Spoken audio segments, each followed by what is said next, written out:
ಎಲ್ಲ ನನ್ನ ರೈತ ಬಾಂಧವರಿಗೂ ಪ್ರೀತಿಯ ನಮಸ್ಕಾರ.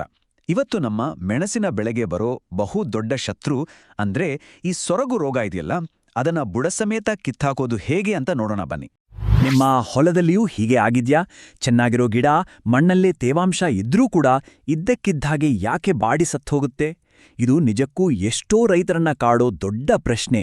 ಬನ್ನಿ ಇದರ ಹಿಂದಿನ ಅಸಲಿ ಕಾರಣ ಏನುಂಟ ಪತ್ತೆ ಮಾಡೋಣ. ಸರಿಯಾಗಿದ್ರೆ ಈ ಮೆಣಸಿನ ಗಿಡದ ಸೊರಗು ರೋಗದ ರಹಸ್ಯವನ್ನ ಇವತ್ತು ಭೇದಿಸೋಣ. ಇದು ಯಾಕಾಗತ್ತೆ, ಇದರ ಹಿಂದಿರೋ ವಿಜ್ಞಾನ ಏನು ಅಂತ ಸರಳವಾಗಿ ಅರ್ಥ ಮಾಡ್ಕೊಳ್ಳೋಣ. ಸೊರಗು ರೋಗ ಅಂದೇ ಬೇರೇನೂ ಅಲ್ಲ. ಸಿಂಪಲ್ ಆಗಿ ಹೇಳೋದಾದ್ರೆ, ಗಿಡದೊಳಗಡೆ ನೀರನ್ನ ಸಾಗಿಸೋ ಪೈಪ್ಲೈನ್ಗಳು ಬ್ಲಾಕ್ ಆಗೋದು. ಒಂದು ಬೇರು ಹಾಳಾಗಿರುತ್ತೆ ಅಥವಾ ಕಾಂಡದೊಳಗಿರೋ ಆ ಸಣ್ಣ ಪೈಪ್ಗಳು ಕಟ್ಕೊಂಡಿರುತ್ತೆ. ಆಗೇನಾಗತ್ತೆ, ಎಲೆಗಳಿಗೆ ನೀರು ತಲುಪೋದೇ ಇಲ್ಲ. ಅಷ್ಟೇ, ಮಣ್ಣಲ್ಲಿ ಎಷ್ಟೇ ನೀರಿದ್ರೂ ಪಾಪ ಗಿಡಕ್ಕೆ ನೀರ್ ಸಿಗದೆ ಬಾಯಾರಿ ಬಿದ್ದೋಗುತ್ತೆ. ನೋಡಿ, ಯಾವುದೇ ಸಮಸ್ಯೆನ ಬಗೆಹರಿಸೋಕ್ ಮೊದಲು ಅದಕ್ಕೆ ಕಾರಣ ಯಾರು ಅಂತ ತಿಳ್ಕೋಬೇಕು ಅಲ್ವಾ? ಹಾಗೆ ಈ ಸೊರಗು ರೋಗದ ಹಿಂದಿರೋ ಆ ನಿಜವಾದ ಅಪರಾಧಿಗಳು ಯಾರು ಅಂತ ಈಗ ಗುರುತಿಸೋಣ. ಇದರಲ್ಲಿ ಮುಖ್ಯವಾಗಿ 2 ವಿಧ. ಮೊದಲನೇದು ಶಿಲೀಂಧ್ರದಿಂದ ಬರುವ ಸೊರಗು ರೋಗ. ಇದು ತುಂಬಾ ನಿಧಾನವಾಗಿ ಗಿಡವನ್ನು ಕೊಲ್ಲುತ್ತೆ. ಮೊದಲು ಎಲೆಗಳು ಹಳದಿಯಾಗುತ್ತೆ, ಕೆಲವೊಮ್ಮೆ ಗಿಡದ ಒಂದು ಭಾಗ ಮಾತ್ರ ಬಾಡುತ್ತೆ. ಆದ್ರೆ ಎರಡನೇದಾದ ಬ್ಯಾಕ್ಟೀರಿಯಾದಿಂದ ಬರೋದಿದೆಯಲ್ಲ, ಅದು ತುಂಬಾನೇ ಡೇಂಜರ್. ಗಿಡ ರಾತ್ರೋರಾತ್ರಿ ಕುಸಿದು ಬೀಳುತ್ತೆ, ಎಲೆಗಳು ಹಳದಿನೂ ಆಗಲ್ಲ. ಇದರ ಕಾಂಡವನ್ನ ಕತ್ತರಿಸಿ ನೋಡಿದ್ರೆ ಹಾಲಿನ ತರ ಬಿಳಿ ದ್ರವ ಬರುತ್ತೆ ನೋಡಿ. ಇದೇ ದೊಡ್ಡ ಸುಳಿವು. ಇವುಗಳ ವೈಜ್ಞಾನಿಕ ಹೆಸರು ಕೇಳಿ ಭಯಪಡಬೇಡಿ. ಫ್ಯೂಸಾರಿಯಂ ಮತ್ತು ಫೈಟೋಫ್ಥೋರಾ ಅನ್ನೋದು ಮಣ್ಣಲ್ಲೇ ಇರುವ ಸಾಮಾನ್ಯ ಶಿಲೀಂಧ್ರಗಳು. ಇದು ಮೊದಲನೇ ವಿಧಕ್ಕೆ ಕಾರಣ. ಇನ್ನು ರ್ಯಾಲ್ಸ್ಟೋನಿಯಾ ಅನ್ನೋ ಬ್ಯಾಕ್ಟೀರಿಯಾ ಇದೆಯಲ್ಲ, ಅದು 2ನೇ ವಿಧಕ್ಕೆ ಕಾರಣ. ಅಷ್ಟೇ ಅಲ್ಲ, ಕೆಲವೊಮ್ಮೆ ಮೆಲಾಯ್ಡುಗೈನ್ ಅನ್ನೋ ಬೇರು ಗಂಟು ಜಂತುಹುಳುಗರು ಕೂಡ ಬೇರನ್ನ ತಿಂದು ಹಾಳು ಮಾಡಿ ಈ ರೋಗ ಬರೋಕೆ ದಾರಿ ಮಾಡ್ಕೊಡ್ಬೋದು. ಆದರೆ ಈ ರೋಗಕಾರಕಗಳು ಮಣ್ಣಲ್ಲಿ ಇರೋದು ಮಾತ್ರ ಸಮಸ್ಯೆಯಲ್ಲ. ನಮ್ಮ ಹೊಲದ ವಾತಾವರಣವೇ ಅವುಗಳನ್ನ ಕೈಬೀಸಿ ಕಡಿಯುತ್ತೆ. ಯಾಕೆ ನಿಮ್ಮ ಹೊಲಕ್ಕೆ ಈ ರೋಗ ಪದೇ ಪದೇ ದಾಳಿ ಮಾಡುತ್ತೆ ಅನ್ನೋದನ್ನ ಈಗ ನೋಡೋಣ. ನೋಡಿ, ಈ 5 ಕಾರಣಗಳೇ ರೋಗಕ್ಕೆ ಮುಖ್ಯವಾದದ್ದು. ಮೊದಲನೆಯದು ಅತಿಯಾದ ನೀರು. ನೀರು ಹೆಚ್ಚಾದ್ರೆ ಬೇರುಗಳಿಗೆ ಉಸಿರಾಡೋಕೆ ಆಗಲ್ಲ. ಎರಡನೆಯದು ವಿಪರೀತ ಬಿಸಿಲು ಮತ್ತು ತೇವಾಂಶ ಒಟ್ಟಿಗೆ ಸೇರೋದು. ಮೂರನೆಯದು ನೀರು ಸರಿಯಾಗಿ ಬಸಿದು ಹೋಗದೆ ಹೊಲದಲ್ಲೇ ನಿಲ್ಲೋದು. ನಾಲ್ಕನೆಯದು ಹಳೆಯ ರೋಗಪೀಡಿತ ಮಣ್ಣಲ್ಲೇ ಮತ್ತೆ ಮತ್ತೆ ಮೆಣಸು ಬೆಳೆಯೋದು. ಮತ್ತು ಕೊನೆಯದಾಗಿ ಮಣ್ಣಲ್ಲಿ ಒಳ್ಳೆ ಸೂಕ್ಷ್ಮಜೀವಿಗಳು ಇಲ್ಲದೆ ಇರೋದು. ಇವೆಲ್ಲ ಸೇರಿ ರೋಗಾಣುಗಳಿಗೆ ಹಬ್ಬದ ವಾತಾವರಣವನ್ನೇ ಸೃಷ್ಟಿ ಮಾಡುತ್ತೆ. ಗಿಡ ಪೂರ್ತಿಯಾಗಿ ಸಾಯೋ ಮುಂಚೆ ನಮಗೆ ಕೆಲವು ಸಿಗ್ನಲ್ಗಳನ್ನ ಕೊಡುತ್ತೆ.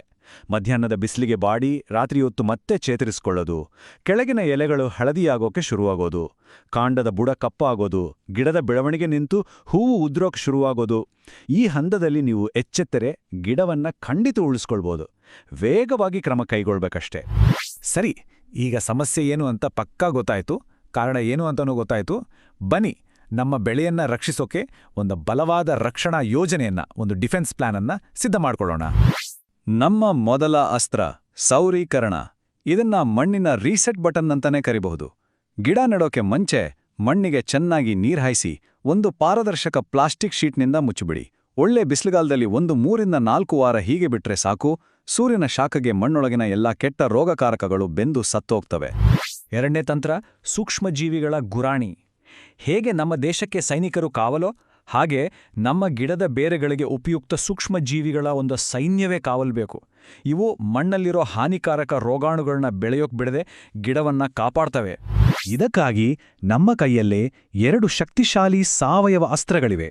ಒಂದು ಬೇವಿನ ಹಿಂಡಿ, ಮತ್ತೊಂದು ಟ್ರೈಕೋಡರ್ಮಾ. ಗಿಡ ನೆಡುವಾಗ ಪ್ರತಿ ಗಿಡದ ಬುಡಕ್ಕೆ ಒಂದು 50 ರಿಂದ 100 ಗ್ರಾಂ ಬೇವಿನ ಹಿಂಡಿ ಹಾಕಿ. ಜೊತೆಗೆ ಟ್ರೈಕೋಡರ್ಮ ದ್ರಾವಣದಲ್ಲಿ ಗಿಡದ ಬೇರನ್ನ ಅದ್ದಿ ನೆಡುವುದರಿಂದ ಅಥವಾ ಮಣ್ಣಿಗೆ ಸೇರಿಸುವುದರಿಂದ ಈ ಶಿಲೀಂಧ್ರಗಳ ದಾಳಿಯಿಂದ ಅದ್ಭುತವಾದ ರಕ್ಷಣೆ ಸಿಗುತ್ತೆ. ಇವು ನಾವು ದೈನಂದಿನ ಕೃಷಿಯಲ್ಲಿ ಪಾಲಿಸಲೇಬೇಕಾದ ಕೆಲವು ಒಳ್ಳೆಯ ಅಭ್ಯಾಸಗಳು. ಏರುಮಡಿ ಮಾಡಿ ನೀರು ನಿಲ್ಲದ ಹಾಗೆ ನೋಡಿಕೊಳ್ಳಿ. ಒಂದೇ ಜಾಗದಲ್ಲಿ ಪದೇ ಪದೇ ಮೆಣಸು ಬೆಳೆಯಬೇಡಿ. ಬದಲಾಗಿ ದ್ವಿದಳ ಧಾನ್ಯ ಅಥವಾ ಚೆಂಡು ಹೂವಿನಂತಹ ಬೆಳೆಗಳೊಂದಿಗೆ ಬೆಳೆ ಪರಿವರ್ತನೆ ಮಾಡಿ. ರೋಗ ಬಂದ ಗಿಡ ಕಂಡ ತಕ್ಷಣ ಕಿತ್ತುನಾಶ ಮಾಡಿ. ಮತ್ತು ಬಳಸಿದ ಸಲಕರಣೆಗಳನ್ನು ಯಾವಾಗಲೂ ಸ್ವಚ್ಛವಾಗಿ.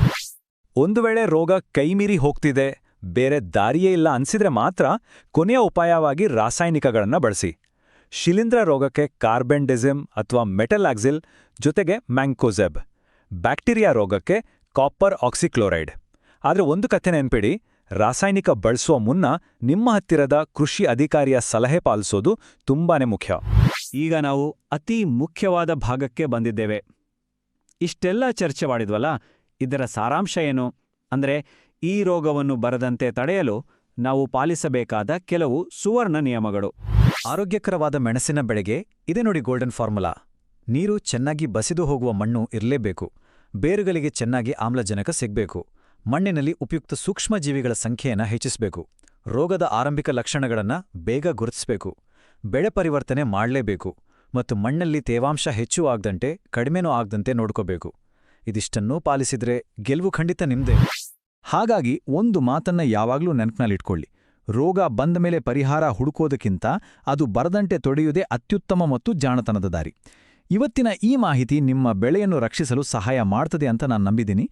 ಈ ಮಾಹಿತಿ ನಿಮಗೆ ಉಪಯುಕ್ತ ಅನಿಸಿದ್ರೆ ದಯವಿಟ್ಟು ಒಂದು ಲೈಕ್ ಮಾಡಿ, ನಿಮ್ಮ ಇತರ ರೈತ ಸ್ನೇಹಿತರೊಂದಿಗೆ ಹಂಚಿಕೊಳ್ಳಿ ಮತ್ತು ನಮ್ಮ ಚಾನಲ್ಗೆ ಸಬ್ಸ್ಕ್ರೈಬ್ ಮಾಡಿ. ನಿಮ್ಮ ಬೆಂಬಲವೇ ನಮಗೆ ಇಂತಹ ಅಮೂಲ್ಯವಾದ ಜ್ಞಾನವನ್ನು ಇನ್ನಷ್ಟು ರೈತರಿಗೆ ತಲುಪಿಸಲು ಪ್ರೇರಣೆ ನೀಡುತ್ತದೆ.